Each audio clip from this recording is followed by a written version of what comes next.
The link between the distinguished Oxford University in England and the Caribbean region is undeniably strong. At least 3 founding fathers of West Indian nation-states were educated at the institution that has churned out renowned global leaders from all walks of life. Norman Manley, the Premier of Jamaica during the negotiation of independence, was educated at Jesus College in 1914. Grantley Adams, who was enrolled at St. Catherine's College in 1919, served as Premier of Barbados and as the first Prime Minister of the West Indies Federation. Eric Williams, the first Prime Minister of Trinidad and Tobago and the first and only Pro-Chancellor of the University of the West Indies, completed his Doctor of Philosophy in History at St. Catherine's College in 1938. His groundbreaking thesis on the economic aspects of slavery remains relevant to discussions on slavery and its abolition today. As the region's premier university, the University of the West Indies, UWI, also shares a remarkable connection with Oxford University. 2 of our earliest administrators were also Oxford educated. Sir Thomas Taylor, who was the first principal of UWI's predecessor, the University College of the West Indies, UCWI, was educated at Brasenose College, while the first registrar, Hugh Springer, later Sir Hugh and a national hero of Barbados, was an undergraduate at Hartford College and later a senior visiting fellow at All Souls College.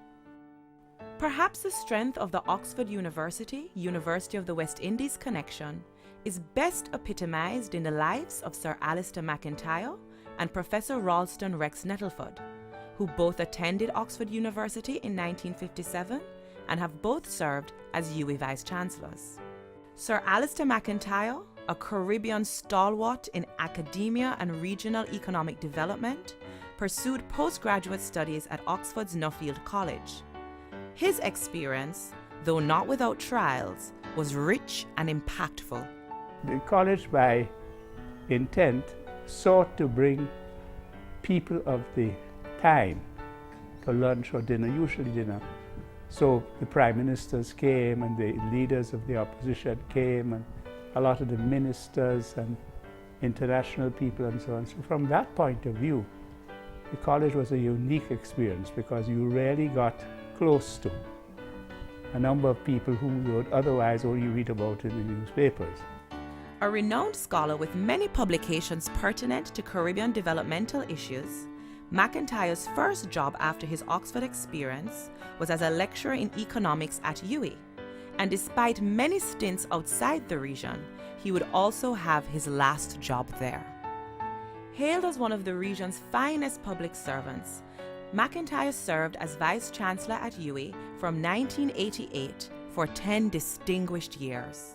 I really feel strongly that UWI has the unique responsibility to build a generation of West Indians, as they've had before, strongly committed to the region and aware of the complexity of the tasks that are available. McIntyre's legacy will continue to inspire many as we celebrate him through this venture. We have a lot to contribute, but we have to get our act together. So I certainly hope that there will be given to people interested in Caribbean development within a global perspective. Rex Nettleford entered the UCWI in 1953, and with the exception of the 3 years spent pursuing postgraduate studies at Oxford's Oriel College as a Rhodes Scholar, he never left. I got a very strong liberal education, grammar school type, at Cornwall College, and of course my primary schools were very important. Those were the ones that taught me English without any burden to my patois. In fact, gave me a great deal of understanding about life and a love of learning. I was among the first students who read that history honors or honors history course at UCWI, and under people like Gavaya, Roy Auger, and John Parry. I was very lucky. I've always had good teachers. Nettleford began his illustrious career in academia as a resident tutor in the extramural department and worked both in Trinidad and Tobago and Jamaica. He would later serve as director as well as professor of extramural studies. He was a professor of continuing studies before becoming the director of the School of Continuing Studies. Nettleford joined the senior management ranks of the university in 1988, holding the position of Pro-Vice-Chancellor of Outreach and Institutional Relations, later Deputy Vice-Chancellor, and finally Vice-Chancellor from 1998 until 2004.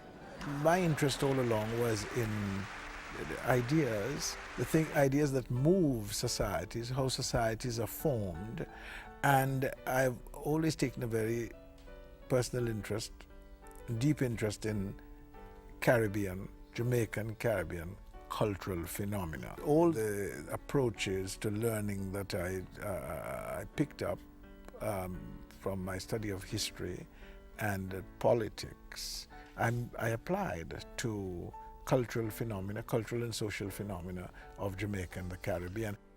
Nettleford was conferred by Oxford University with the honorary degree of Doctor of Civil Law, and the Rex Nettleford Fellowship was established to honor his impeccable and distinguished contribution to higher education and to the cultural life of the Caribbean. These and many other outstanding achievements make us proud to further honor Rex Nettleford with this new initiative. Only 2 other Jamaican UWI graduates had received the Rhodes Scholarship to Oxford University before Rex Nettleford, and to date, over 70 UWI graduates have been awarded Rhodes Scholarships. We salute with Pelican pride the UWI graduates who have received Rhodes Scholarships, as we do the UWI graduates who have received Commonwealth Scholarships to Oxford, and all others who have pursued studies at that prestigious university. The University of the West Indies Oxford University connection continues. This new scholarship will target high-achieving youth from disenfranchised backgrounds and cover all costs for an undergraduate degree at UWI.